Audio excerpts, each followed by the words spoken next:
ครับท่านผู้ฟังที่เคารพครับวันนี้รายการหอมแห้งแปลงละปูนโดยผมนพพร นินนรงค์นะครับก็ได้มาปะกับท่านผู้ฟังแห่งวันหนึ่งวันศุกร์ครับวันนี้ก็ใกล้ปีใหม่เขานักแก่เหลื่อม2-3 วัน ก็คงจะมีความสุขกันครับเพลขี้เหงื่อเพลบะเผาครับกวาดใบไม้กวาดใบตอกตามบ้านตามจองไปแล้วก็กลางควงก็น้ำหดแต่พ่องถ้ามีน้ำนะครับ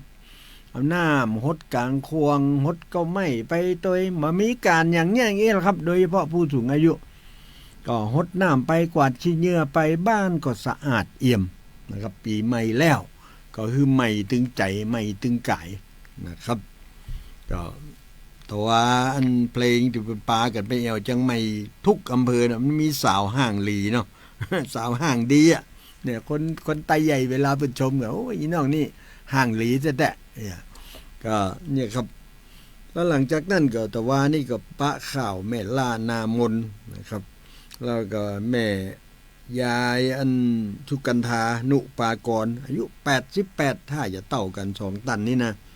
ก็มาอ่านข่าวให้ฟังนะครับก็วันนี้ก็ถ้าไผ่ปอมีเวลาอยากจะอวยพรให้คนนั่นคนนี้ก็โทรเข้ามานะครับ053-525-566ครับเลขจำง่ายเมื่อลั่งหวยออกเหรอกะมันลองพอละนะครับเป็นว่าโจกนี่นะถ้าเปิดประตูมันเข้าโลกของแง้มหน้าต่างมันเข้ามาหายหน่อยอย่าไปเล่นแก่เอาจนโอ้ไปตังอยู่ที่ไหนก็มาชื่อหวยมดอันนั้นก็บ่ถูกนั่นเปิดประตูกว้างลำไปเราก็ต้องแง้มหน้าต่างให้โจกบินเข้ามาหาเช่น2 ตัวพ่องยังพ่องเล่น10 บาท20 บาทได้ก็ดีบ่ได้ก็แล้วไปเหียครับจะไปคิดว่ามันเป็นเรื่องใหญ่เรื่องโตประเด็นนี้ประเด็นคาสิโนนี่ก็เป็นประเด็นใหญ่ที่อู้จากัน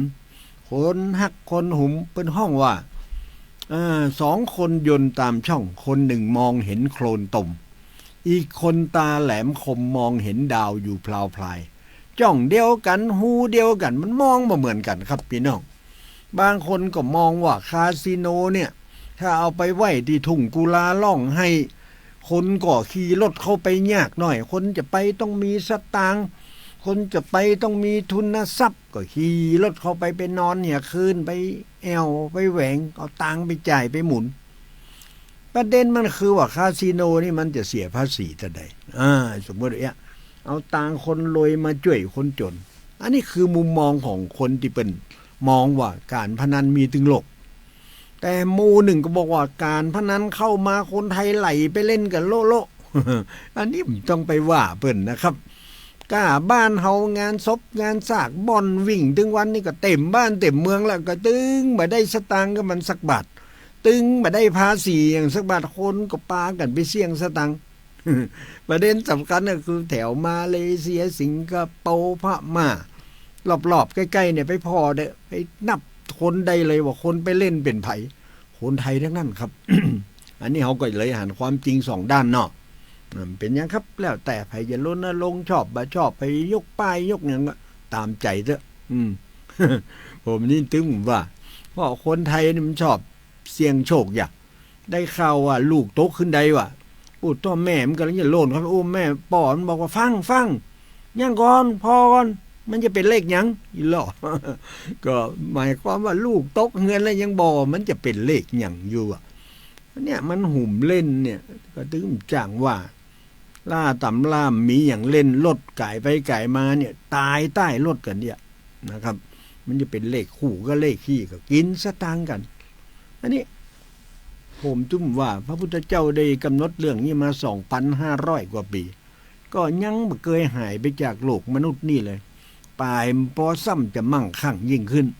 ก็อันนี้ก็แล้วแต่นะครับแล้วแต่รัฐบาลจะมองหัน2 คนยนต์ตามช่องคนหนึ่งมองเห็นคนตมแหมคนตาแหลมคมมองเห็นดาวอยู่พลาวพลายก่อนว่ากันไปก็ไปอู้กันในสภา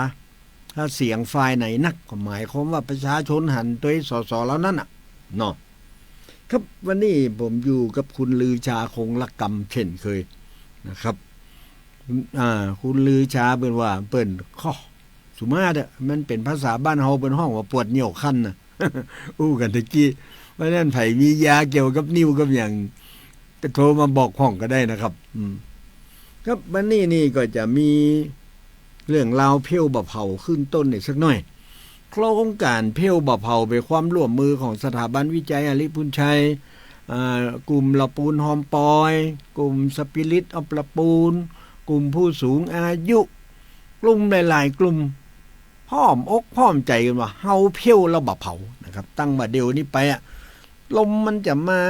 ใบไม้จะหล่นแล้วก็ปลายเพราะอากาศนี่มันถึงห้อนอย่างไฟเพื่อนว่านะห้อนอย่างไฟเดือนเมษาเพราะฉะนั้นปีใหม่นี่มีขึ้นเพื่อจะได้หดน้ำกันเปิ้นตะกอนนี้ถ้าเป็นบ่าวเป็นสาวโอ้น้องเสื้อแดงมาแล้วเสื้อแดงไฟไหม้เหรอเป็นว่าเสื้อแดงไฟไหม้เจ๊เลยบอกว่าน้ำหดเนี่ยหน่อยเนาะขนาดจะหดน้ำมันยังมีเจิงใส่กันนะเสื้อแดงไฟไหม้เสื้อลายไฟไหม้พอเอาน้ำหดกันแล้วเปิดกับปั่นปอนให้กันเช่นขอคือความทุกข์ความโศกคือดับไปกับไฟคือไหลไปกับน้ำเนี่ยขอฮือจุ่มฮือเย็นเหมือนสายน้ำแม่กวงขอฮือจุ่มฮือเย็นเหมือนสายน้ำแม่ปิงแล้วก็น้ำหดกันน้ำนั่นก็ใส่ดอกบะลิลอยตั้งหน้าเอาขันน้อยๆยอดใส่ตั้งไหลนี่ก็บางคนก็น้ำแข็งใส่ไปเหี่ยก้อนปู้ตัวโดนน้ำก็สะดุ้งสะเด็นอันนี้ก็เป็นยุคที่น้ำแข็งมีสมัยผมเป็นละอ่อนนี่ต้องเหมารถคนบ้านเฮานี่เป็นชอบเหมารถก็เหมารถ10 ล้อห้องเหมารถตู้ใหญ่ๆดีแต่ก่อนรถเป็นห้องว่ารถ4 ล้อแบบหัวใหญ่ๆเนาะรถดีเซลรถจักรไปเอวผมนี่ได้ไปเอวหนองบัวเนอะเพลงหนองบัวนี่ม่วนขนาดลมเย็นพลิ้วพลิ้วอย่างเนี้ยคือว่าไปเอวหนองบัวจากหนองบัวก็ไปเอวน้ำตกห้วยแก้วจากน้ำตกห้วยแก้วไปก็จะป้ากันไปเอวน้ำตกแม่สา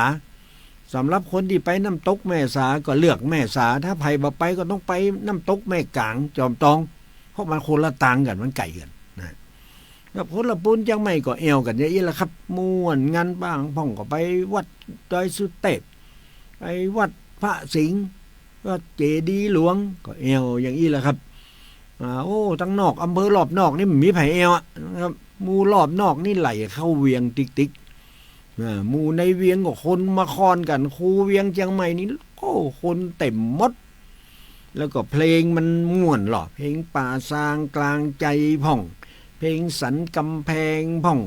เพลงนั้นอย่างก็โอ้กุศลดลพี่มาพบเจ้านั่นน่ะสักขีแม่ปิ้งก็ดังคนก็เฮกันมาเอวพอมารุ่นหลังนี่ก็เพลงไอ้จรันมโนเพชรเอกโทรศัพท์มาเนาะฮับไปก่อนครับครับสวัสดีครับสวัสดีครับอาจารย์ครับป้อมโอ้สบายดีเนาะครับพอดีมันไก่ปีใหม่นี่ไปอันฟังเขาฟังคืออย่างลูกหมอกเขากันอย่างไงอะไรน่ากะใครฟังข้าวฟังเครือเนาะแล้วรู้ปุ้งเด่นปั่นป้อนได้ก่อหรือข้าวอ่านข้าวอย่างนี้ได้ก่ออาจารย์ครับถนัดครับถนัดเนาะเป็นอย่างอันฟังเพิ่นเนาะครับแล้วก็อันกระเทียมอินทรีย์นั่นเหลือเหมือนก่อนเหลือเวลาเหมือนก่อนมันโดนน้ำฝนเนี่ยหูซื้อเก่ามันขยุกไปบ่เป็นยังเดี๋ยวมันก็ฟื้นมาถ้ามันมีก็จะไปลืมเนี่ยผมก็จะชวนคนที่เป็นฮักสุขภาพไปอุดหนุนเนาะครับนี่นะครับบ้านสันขยอมปอดเด่นไปถามหาเตอะเปิ้นปลูกกระเทียมอินทรีย์อยู่ถ้าไผอยากได้มาฝากไอ้อินจันที่สถานีนี้ก็ได้เนอะไอ้อินจันเป็นเนี่ยการที่นี่เป็นอยู่บ้านเดียวกันครับประเด็นเดี๋ยวผมจะเอาข่าวให้ฟังเนาะครับฟังตลอดนะแต่ผมรู้ว่าคนทั้งหลีนะคนเก่งกันเนาะโอ้คนลี่นี่หมายความว่า10 คนนี่อ่านข่าวบะจ้างมีสัก2 คนนั่นน่ะฟังจึงว่าน้ำว่ากับฟังครับเวลาน้ำมนต์เขาไม่วันไผไม่วันดีแม่ดีแล้วก็แม่อันนั้นก็แม่สุกันทามาอ่านข่าว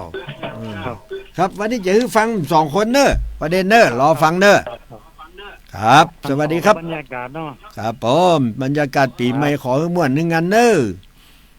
ครับพี่น้องครับก็เนี่ยมันคนบ้านเฮามันม่วนกัน แล้วก็ใครอยากจะอวยพรก็โทรเข้ามาเถอะใครปั่นปอนนี่นะผมนี่แค่ได้หมู่ปั่นปอนเก่งๆเนอะปั่นปอนกันมันม่วนมันงันตุกโศกกล่องไปดับไปกับไฟไหลไปกับน้ำอย่างว่านั่นแหละวันนี้ฟังข่าวครับลองฟังกันเด้อเดี๋ยวผมบอกจื่อตอนนี้มาบอกเด้อเดี๋ยวลองฟังเสียงนิ้ววานตาพี่น้องเอาเจ้าหมู่เลิกงามยามดีมาสู่หมู่เฮาคู่คนปีเก่าจากเฮาไปแล้วปีใหม่แก้วเวียนมาแถมโหนโอกาสเป็นของทุกคนที่จะได้เริ่มต้นปีใหม่บอกว่าจะเป็นเรื่องงานหรือกิจการน้อยใหญ่การอย่างอติกึดเอาไว้สมควรรีบได้ลงมือหมดสมเราอย่าบนไปไม้บะสิบะใจมันจะได้หรือมัวแต่รอวันพูกวันฮือคนอื่นเขาจะยื้อเอาไปกินเหียก่อนเพิ่นว่าเวลาวาลีมันถึงบ่มีหยุดย่อนจากไปแล้วก็บ่ฮอนที่แต่หวนย้อนคืนมาวันเดียนน่ะเปลี่ยนไปข้ามเจ้าแปะอายุเฮาแก่เท่าตัวหาถ้าเฮามัวแต่เฮหาจะเสียเวลาปางเปล่าเป็นคนแล้วมันต้องยะแกนจ้างบริหารชีวิตตัวเก่าเวลา1 วันนั้นแล้วเฮาได้มาทั้งหมดเลยนะคนหม่อนก็ต้องบ่มีทุกข์ใครสุขต้องแสวงหาอย่ามัวแต่นั่งค่าเวลารอเทวดามาพูด เกิดมาเป็นคนทั้งที่ต้องสร้างความดีให้มีประโยชน์ทำชั่วต้องได้รับโทษผู้คนเครื่องโคตรด่าแจ้งหน้าอยู่ก็ให้เปิ้นได้ฮักจากให้เปิ้นได้ถามหาตายให้เปิ้นได้ลือชาให้สมกับเกิดมาในโลกปีเก่านี้จากเข้าไปขออวยชัยให้พ้นทุกข์พ้นโศกปีใหม่ให้มีใจมีจุกพ้นจากบ่หกโลกลายรังควานให้มีอายุวันนะสุขะพระพร4 ประการเพศพายอย่าได้มาบัวพันอยู่ดีกินหวานตึงหมู่ขอให้ผลบุญฮักสาน้ำปลาความสุขมาสู่เจ้าสวนเจ้านาจู่ผู้ของได้อยู่สบายเนี่ยนาของได้ข้าวนักปลูกพักของได้ผลหลายแม้นว่าจะแก้จะขายห้องได้กำไรมากบอกว่าตำรวจทหารนะคะราชการหน่วยงานทุกอย่างบ่าวสาวทำงานในห้างหรือว่าลูกจ้างรายวันมีผลงานก้าวหน้านายจ้างเอ็นดูสงสารได้โบนัสรางวัลสมความใฝ่ฝันกู้อย่าง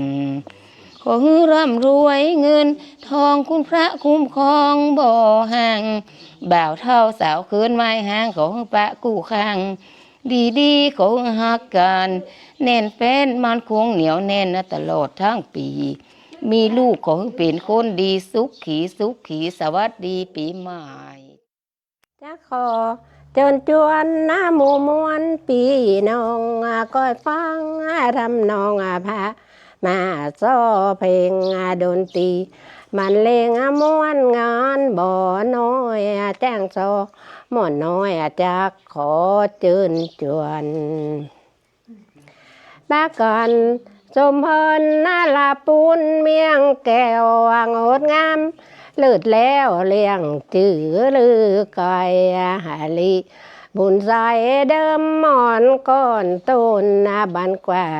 ปีปูนเบิกฟ้าธานีจะมาเตวีนาลีแม่เจ้าปฐมและเก้าปกบ้านของเมืองการกรุงลุงเลี้ยงผาลามีกาโดยบุญแม่ฟ้าทั่วนาเจยบาน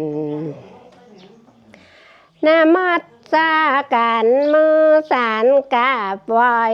องค์พระถ้าท้ายหาลีบุญใส่งางอำไพกางเวียงตีหันนาติปา ช่วยกำเลิดล้ำหน้าบุญพี่น้องลาปุณนะใจบุญโอบอ้อมมาผูกพันวันกองเมตตาปานีสืบป่าเพณีสิ่งดีเสกสร้างประเสริฐเลิศล้ำวัฒนธรรมยามได้ดินกรรมมูจาลำถอยอ่อนหวานยอดย้อยคนเมียงคนยองจริตหิดกองปกของเตียงมันบ่มีหิดขันหักสามัคคี บันลิม่วนดีบ้านท่าม่วนดอยผูกมิตรจิตก้อยกูเมียวันยามมาประสังสาวงามโหดเวียงหนองร้องไปปะเปลี่ยนปองปีน้องวงใหญ่พอส่วนลำย้อยปลูกยายเป็นถอยอ่อนหวานยอดย้อยคนเมียงคนยองจริตหิดกองปกของเตียงมันบ่มีขีดขันหักสามัคคีบันลิม่วนดีบ้านท่าม่วนดอยผูกมิตรจิตก้อยกูเมียวันยามมาประสังสาวงามมาโพดเวียงหนองร้องไปปะเปลี่ยนปองปีน้องวงใหญ่พอส่วนลำย้อยปลูกยายเป็นถอยวันเฮ้ยจนย้อยลำใหญ่ลำปุ่นลำใหญ่มีคุณกามจุนบ่อน้อยเศรษฐกิจบ่ด้อยกับลำปูนลำใหญ่ม่วนอกม่วนใจไปหัวบ้านหงพื้นหน้าฟ้าตรงลมเย็นปาดจอยเป็นป่าดงดอยหุ่นตั้งสองข้างแอวตรงหัวจ้างกับคุณเขาเนาพาย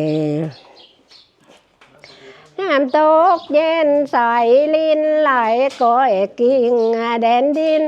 ทินลีบ้านเกิดคูบานักบุญด้านนาสีวิใจเจ้ามงกุฎ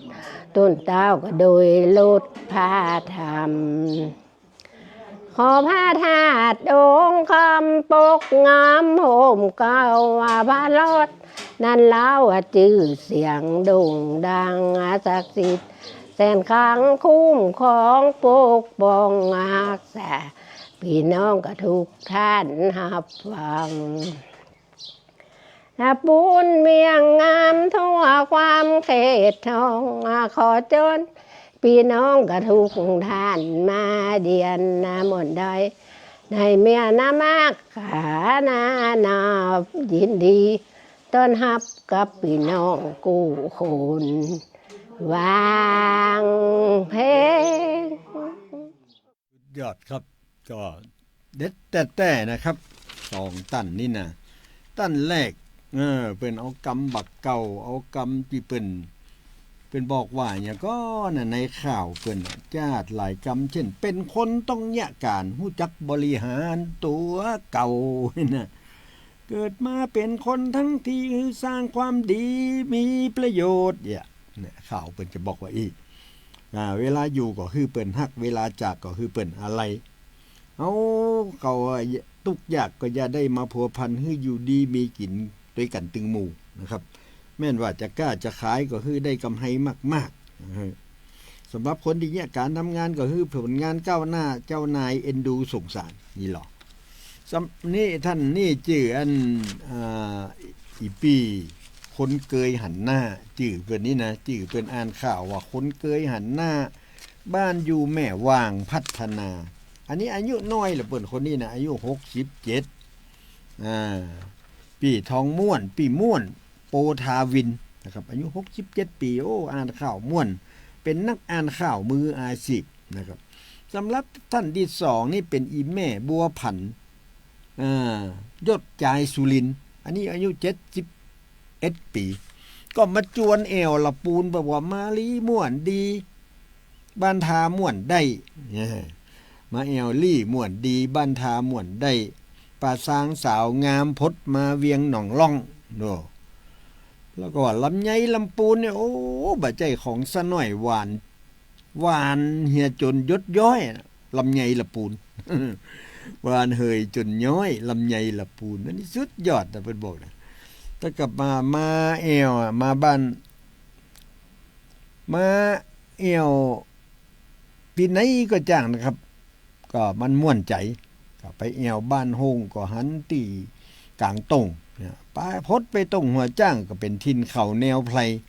ไปแอวลงลี่ก็เป็นบ้านเกิดครูบานะครับและท้ายสุดเพิ่นก็บอกว่าขอพระธาตุองค์คำปกงำห่มเก่าละปูนเมืองงามทั่วคามเขตห้องขอเจิญพี่น้องมาแอวกันเนอเน็ตนะครับตะกี้จะมีคนโทรเข้ามาได้เลยนะครับมาอยากโทรเข้ามาความจริงมีของป่อสุทัศน์นี่ยังก่อไปวันนั้นมีป่อสุทัศน์แถมคนอีแม่นาบ้านหัวแม่นาบ้านหัวตะกี้แม่นาออกมากำกับหุ่นแม่นาบ้านหัวนี่อายุ84 ปีแสนตุกใจสำหรับแม่สีตะฟันนี่เป็นห้องเพลงจุ่มป่าลาวซึกถ่าจะบาอัดบาสมบูรณ์ครับบางอันที่ไม่ได้ออกนี่มันจะอย่างครับคณะที่อัดเสียงอาจจะบาเต็มที่เสียงบานี่นะครับถ้าใครอยากจะซ้ำอยากจะอู้ตัวมาตอนนี้เลยครับ053 525 566บาอู้มาเอ่ยกันเขาฟังเพลงเนี่ยกำก่อนบ่แล้วก็ปิกมาอู้เอ่ยกันนะครับเดี๋ยวกันเนอต้องถามมันฟังเพลง1 เพลงเนาะโอเคครับก็ฟังเพลงกันก่อนแล้วปิกมาอวยพรดี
ดูแล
โครงการบ่ให้มันล้มเหลว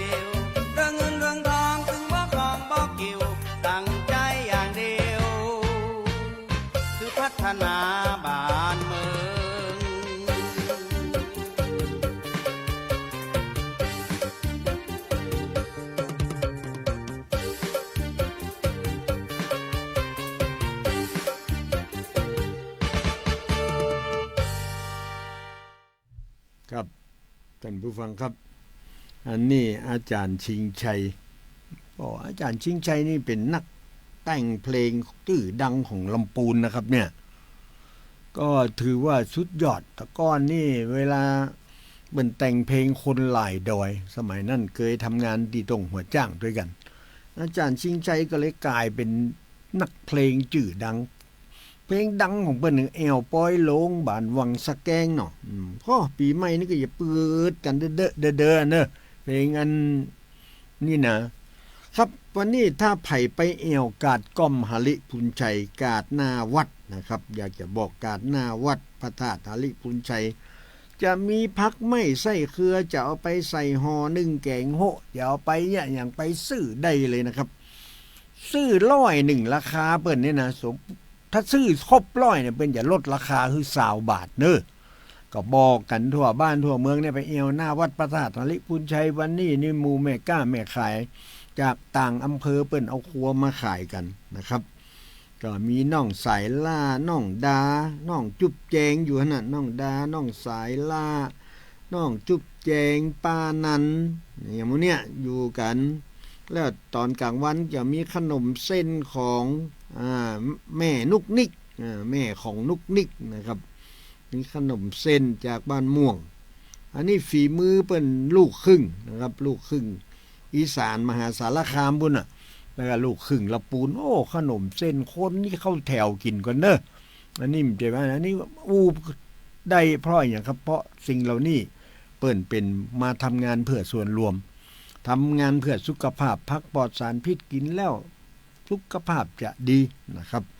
ก็ปากันไปแอวกาดก้อมหลิพุนชัยจ่าย100ลด20 บาทอันนี้สุดยอดอันนี้เป็นร่วมกับกระทรวงพาณิชย์นะครับร่วมกับกระทรวงพาณิชย์หรือพาณิชย์จังหวัดเนี่ยมันก็เหมือนธงฟ้านะครับถ้าพี่น้องไปเนี่ยก็จะไปซื้อครัวแล้วก็จะได้ลด20 บาทนี่แหละก็ฝากนะครับฝากไปอู้จากันก่อนปีใหม่คำเดียวผมก็จะไปหั่นน่ะเดี๋ยวไปปะกันหั่นก็ได้จะอยู่หั่นสักเตียงปลายนี่ก็ได้อู้ได้เอ่ยกันครับนอกจากนั้นแล้วก็ฝากเรื่องสุดท้ายแหมหน่อยหนึ่งเรื่องนี้เรื่องสำคัญในเรื่องนี่ก็คือเรื่องเพี้ยวบะเผานะครับช่วงนี้ใบไม้หล่นแล้วก็อากาศร้อนเปิ้นก็รณรงค์เพื่อรักษาลมหายใจของผู้คนเนี่ยฮือแจ่มฮือใสฮือสดชื่นบ่ฮือเป็นพิษเป็นภัยมลพิษทางอากาศเฮาก็พยายามช่วยกันครับสำหรับพี่น้องบนดอยนี่เฮาก็เป็นที่น่าหันใจเพราะพี่น้องบนดอยนี่เปิ้นจะต้องเผาเผาให้เพื่อจะปลูกข้าวผมก็เคยอู้หลายเตือแล้วว่าทำจะได้คือคนภาคกลางเนี่ยเสียภาษีมาต้องว่าเสียภาษีมาแบ่งกันดีกว่าเพื่อจะลดควันลดฝุ่นเนี่ยเฮาก็แบ่งเข้ามาให้เปิ้นคนที่มีโรงสีเป็นแสนๆกระสอบนะครับในสิงห์บุรีแถวอยุธยาชัยนาทสิงห์บุรีสุพรรณบุรีกาญจนบุรีราชบุรีนครราชสีมาย่านหมู่นี้นี่เข้านักกับสระบุรีลพบุรีเนี่ยเข้าหลายก็ถามว่าเปิ้นได้น้ำได้ท่าแล้วถ้าเปิ้นแบ่งเข้าคือกันกินทั่วประเทศสำหรับผู้ที่อยู่บนดอยบนเขาซึ่งตีทำกินเปิ้นมีน้อยถ้าแบบเนี้ยบ่เผานี่มันได้กินว่าอันเตอะครับเฮาสิเฮ็ดได้เพราะว่าเฮาบอกเปิ้นบ่คือเนี้ยนั่นบ่คือเนี้ยนี่ซึ่งเปิ้นก็ตอบมาว่าต้องเปิ้นบ่ได้ตันเหมือนขานะเปิ้นก็ต้องกินต้องบริโภคเพราะฉะนั้นคนที่อยู่ตั้งลุ่มควรจะหันอกหันใจอันนี้ก็เป็นเรื่องสำคัญเดี๋ยวเนาะครับโทรศัพท์กันนะครับครับสวัสดีครับฮัลโหลสวัสดีเจ้าคุณพ่อโอ้ดีครับอันนี้จากบนดอยเนาะเจ้าอันนี้จากบนดอยนะเจ้าครับผมมาจะว่าจะได้กับข้าวห้ามมาฝากสุดยอดเลยค่ะยินดีต้อนรับเลยครับคนนะเจ้าข้าวอันยังจ๊ะเป็นข้าวออยพันปีใหม่เมืองนะเจ้าสุดยอดเลยครับขอให้เอาเต็มที่เนอะไว้พรแตนสถานีก็แล้วกันเนาะครับเจนเลยครับมันเป็นเรื่อง ข้าวห้ามนั่งก็คงจะบ่ค่อยม่วนบ่ค่ โอ้ อย ม่วนครับ เจ้า ผมว่าม่วน น้ ครั อบ งกำลังฝึกแต่งข้าวห้ามนะเจ้า ครับฝึกแล้วก็ส่งมาบ่อยๆอ่านบ่อยๆเนอะที่ฐานีนี่ยินดีต้อนรับเสมอครับ ข้าวห้ามมิตรฮักทั่วแดนสยามสดใสงดงามเหมือนกันทั่วหน้าบ่เจ็บบ่จนบ่ตกต่ำจ้ามันกำปอนข้าให้มา คิดสิ่งไหนไว้ได้ดังไปหาสุขสมโอลามันกันทั่วห้องโชคดีมีใจเงินทองหลายค้อนอย่าได้ตุกย้อนอันใดไผมีความฮักขอให้สดใสอย่ามีนอกในให้ใจมองเศร้ากาขายอันใดกำไฮไหลเข้าให้ส่งกับเจ้าลงทุนได้กำไฮนักได้จนปอมหมุนกำไฮลงทุน18,000-19,000มั่งมีเงินทองมั่งหมุนตุ้นเตาเป็นของท่านเจ้ากุคน อายุวันหน้าอย่าได้ตกจนยืนยาวกุคนร้อยสาวนะเจ้าร้อยสาวนะเจ้า เด้อ เจ้าน้องก็ขอฝากคุณปู่คุณย่าที่ฟังรายการฟังถึงไหนน้องฝากถึงฮันนะเจ้า ครับ คุณพระอาจารย์น้ำไม้ดีพิเศษนะเจ้า ครับขอบคุณครับ เจ้า อันนี้ จากบนดอยม่อนขิง ม่อนหยังก็ เจ้าสวัสดีเจ้า ม่อนหยังก็ว่าไม่เหรอ ม่อนขิง ม่อนขิงอยู่ตำบลอย่างนี้ น้องม่อนขิงตำบลมันยังอยู่แถวเสมิงนะเจ้า เสมิงนะครับเอาละเอาหูพี่กัดบ้านม่อนขิงเสมิง เจ้าสวัสดีเจ้า ครับขอบพระคุณอย่างยิ่งเลยครับพี่น้องจากบนดอยเสมิงนะครับเป็นมีน้ำใจกับเฮาเสมอเปิ้นบอกว่าเปิ้นปั่นป้อนตะกี้อภัยมีคนฮักขอฮื้อสดใสอย่ามีนอกในฮื้อใจมนเศร้าโอ้เยี่ยมเลยกะนะครับบ่จะไปมีนอกมีในฮักเดียวใจเดียวเนอะคนบ่เดียวมันบ่ใครว่านะว่าบ่ใครฟังก็มีหนึ่งแล้วบดีM2ขี่เหือน้ำนองซ่อนสองจังล่มเนี่ยคนแต่เก่าเป็นว่าซ้ำเขาบอกว่าขี่เองก็ขี่เตอะมันเป็นเหือสมัยจะขี่เต่าใดก็ตึ้งบะล่มอีหล่อเขาว่าเนี่ยเหือมันทันสมัยเหรอครับพี่น้องที่เคารพครับวันนี้เนี่ยรายการหอมแหงแป่งละปูนนะครับก็ได้รับความสนใจจากพี่น้องทั้งหลายผมก็มาทำหน้าที่เนี่ยเพื่อภาคประชาสังคมว่าจะได้เอากำอูของพี่น้องเจ้าบ้านเนี่ยได้มาสื่อสารระหว่างกันเฮียนหู้ระหว่างกันครับบอกว่าจะอยู่บนดอยบอกว่าจะอยู่ที่ไหนทุกคนเป็นคนไทยเฮาฮักกันนะครับมีอย่างก็ก่อยอู้จ๋าแบ่งปันกันแล้วเวลาขี่รถขี่ลาวันผูกแล้วนะครับว่าโอ้วันผูกวันที่12วันฮือกับวันที่13ขี่รถขี่ลาต้องระมัดระวังแปลงใจหากันนะครับอย่าไปโขดไปมิ่งอย่าไปใจอารมณ์นะครับข่มใจไว้เวลามันล่ำมันเหลือเบ้คือกันเห็นหน่อยเบ้ใจไว้เนาะครับครับสำหรับวันนี้ผมกับคุณลือชาคงละกรรมก็ถ้าจะต้องจากลาท่านผู้ฟังไปก่อนแล้วขอมอบเพลงให้ฟังนะครับก่อนจะลากันขอเชิญรับฟังได้เลยครับสวัสดีครับ